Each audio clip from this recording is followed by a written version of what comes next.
Donc, j'espère que vous avez fait pour le système 2.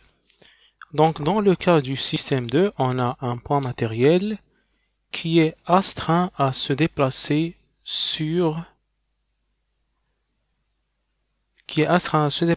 dans le plan X ou Y sur une trajectoire elliptique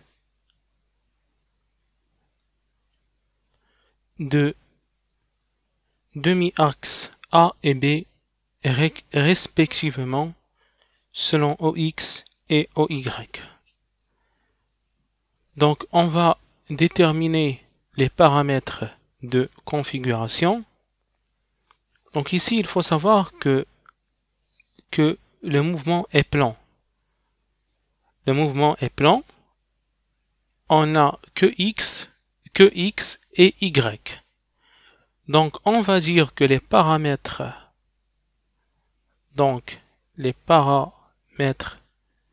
de configuration, eh bien, ce sont X et Y. Maintenant, qu'en est-il des contraintes? Eh bien, comme l'énoncé le dit, le point matériel, il est astreint à se déplacer sur une trajectoire elliptique. Eh bien, qu'est-ce qui gouverne cette ellipse? C'est l'équation de cette ellipse qui est x carré sur a au carré plus y au carré sur b au carré égale à 1.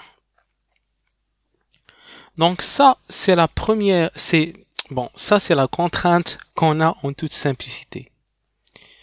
Puisque cette contrainte, donc ça c'est la contrainte, elle ne contient pas de dérivée première, donc j'écris ça en détail, par rapport au temps.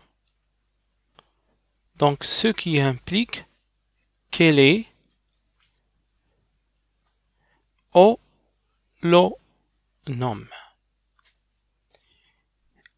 et ne contient pas le temps.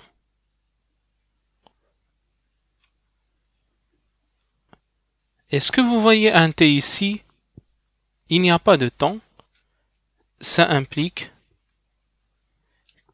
qu'elle est scléronome. Maintenant,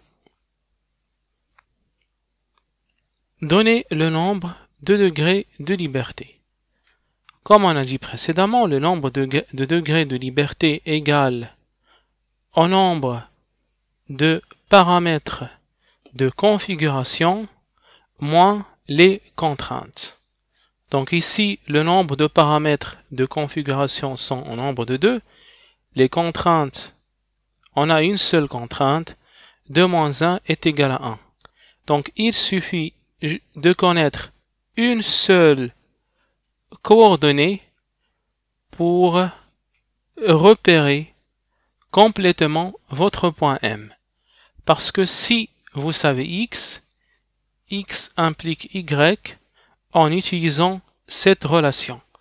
Donc c'est pour cette raison qu'on a cette nomination de coordonnées généralisées.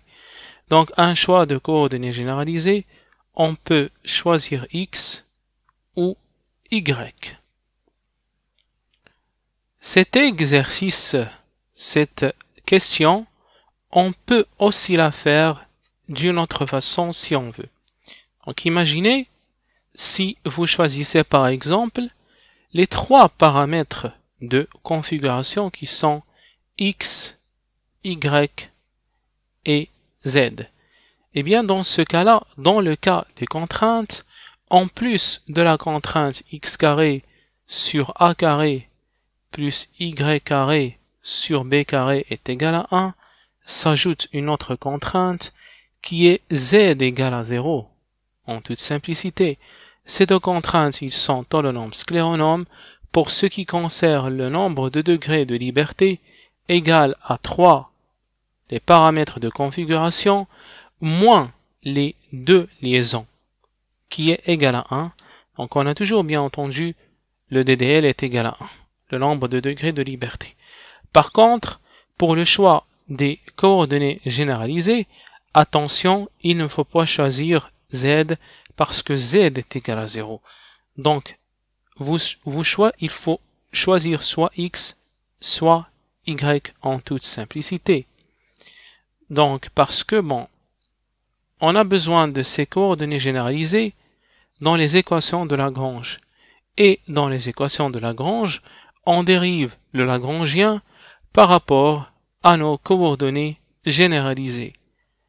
Si vous dérivez par rapport à Z égale à 0, c'est faux. Donc, il faut choisir soit X, soit Y. Donc, j'espère que ces choses sont bien claires. Ces choses sont d'une importance capitale. Donc, c'est la première chose à savoir absolument en mécanique analytique. C'est très important. Donc, il faut bien assimiler cela.